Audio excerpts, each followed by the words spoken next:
大家好，这里是听广播学英语频道。报税是一件令人头疼的事情，国税局会免费帮你报税吗？今天这个节目讨论了国税局试验性的免费在线纳税申报程序，以及它所面临的来自私营纳税准备公司的反对。好了，我们来听广播吧。This is The Indicator from Planet Money. I'm Darian Woods, and I'm here with NPR's economics correspondent, Scott Horsley. Welcome back to the show, Scott. It's been a while. Yeah, and it's great to be back with you during this countdown to April 15th, tax deadline day in most of the country. Indeed. Last-minute filers are scrambling to get their returns finished. Tens of millions of early birds have already collected their refunds. Which camp are you in, Darian? Have you done your taxes yet? I am one of those early birds. I got a federal tax bill, a state refund. It kind of balanced out, but then, of course, I had to pay the software, so I wasn't really coming ahead. Good for you, though. Yeah, we had a rainy weekend here in Washington not too long ago, and I was able to get that out of the way. And we've talked before on this program about how challenging and costly it can be to navigate the tax system. And this year, a small group of people are trying something new. They're filing online returns directly with the IRS for free. I like the sound of free. Yes, indeed. So far, though, this is just a small experiment. The IRS is only offering its free direct file service in a dozen states and only to people with relatively simple tax returns. The service is getting powerful pushback, though, from the multi-billion-dollar tax prep industry and its allies in Congress. Here's how West Virginia Republican Carol Miller put it at a recent hearing with the IRS commissioner. I mean, you've got to be kidding me. Nothing is free. Everything the U.S. government does is paid by taxpayer dollars. I don't think you should be wasting your millions of dollars when the private industry is doing a good job. Some strong words there, meaning a full rollout could be shaky. Yeah, this is going to be a fight for sure. Today on the program, we're going to look at how this new IRS tax filing experiment was cobbled together, how it's been working so far, and the prospects that more people might be able to file their taxes for free in the future. Doing your taxes can be complicated. That's why so many people pay someone or pay for some commercial software to help. We spoke with Marina Garcia. She used to tag along with her immigrant father every year when he'd go to one of many storefront tax prep offices that pop up near Mexican supermarkets in Texas every spring. I remember, because I was always a translator for my parents, going into a hole-in-the-wall tax office. And today, Marina works with a nonprofit in Texas that tries to promote financial health among low and middle income families. That includes helping people with their taxes. And she says she knows a lot of people who are intimidated by the process and reluctant to complete their tax returns on their own. The issue is not a lack of interest, it's fear. If you don't feel confident enough, you don't want to screw up. You don't want to owe the IRS, or you don't want to do something wrong. She says that's why people end up paying a lot of money for someone to lead them through this tax maze. You know, the average taxpayer spends about $140 a year on tax preparation. Marina says some people pay a lot more. I was just talking to my best friend, and I said, have you filed your taxes? She goes, no, I went to this lady. I said, how much did she charge you? She told me she paid $450 for a lady that her sister knows. And she just had a baby. And I said, that's $450 that you could have kept for your household expenses. Marina felt like a free tax prep service would be a godsend for a lot of people.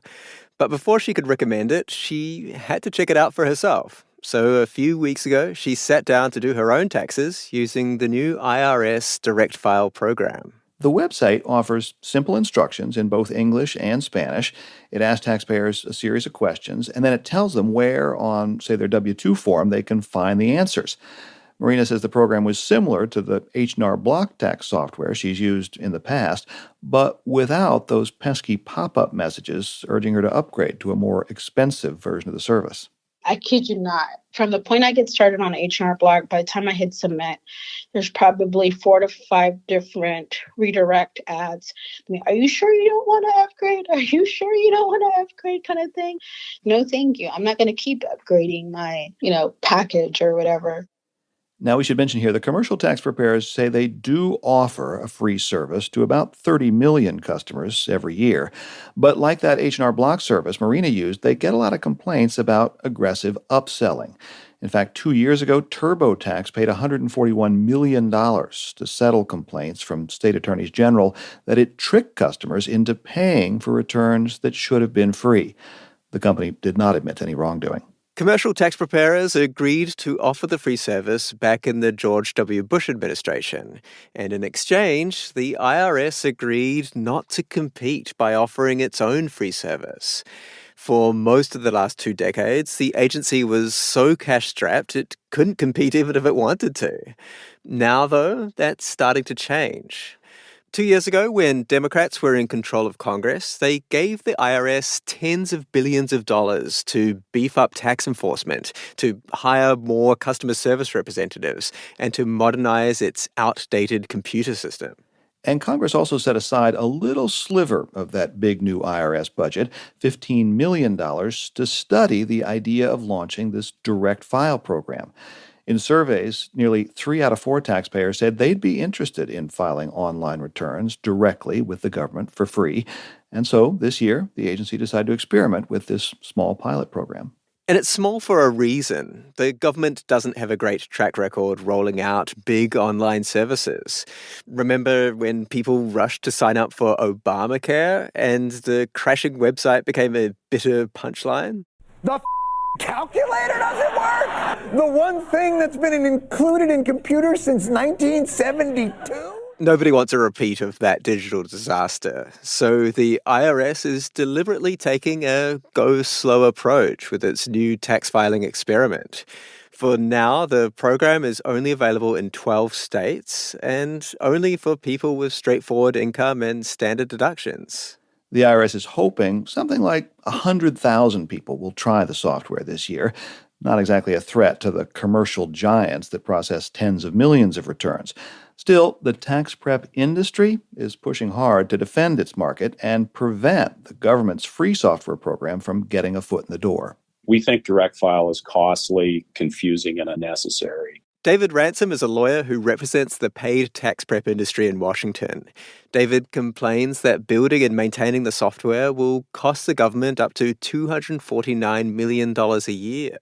We regard this as a distraction and resources that could be put to better use through customer taxpayer service. David also raised a question that came up in the government's own surveys. Will people trust the IRS to find every tax break they've got coming to them? They are the nation's tax collector, and their job is to collect tax revenue. The notion that you would put the tax collector in charge of tax preparation fundamentally causes concerns and potential conflicts of interest. IRS Commissioner Danny Werfel has said repeatedly no one will be forced to use the direct file system.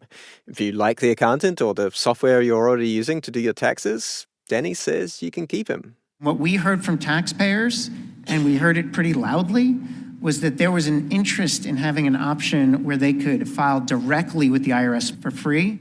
When this tax season is all over, the IRS will assess how the direct file program worked and whether it might be expanded in the future to people in more states and with more complicated returns. There's no guarantee, though. Congressional Republicans keep trying to chip away at the IRS budget, and there could also be legal challenges over the government's authority to run the program. Still, Marina Garcia says she's sold. If it sticks around for the rest of my working life, I am doing business directly with the IRS. I don't have to go to a third party. I don't have to pay. It's straightforward. It's easy peasy.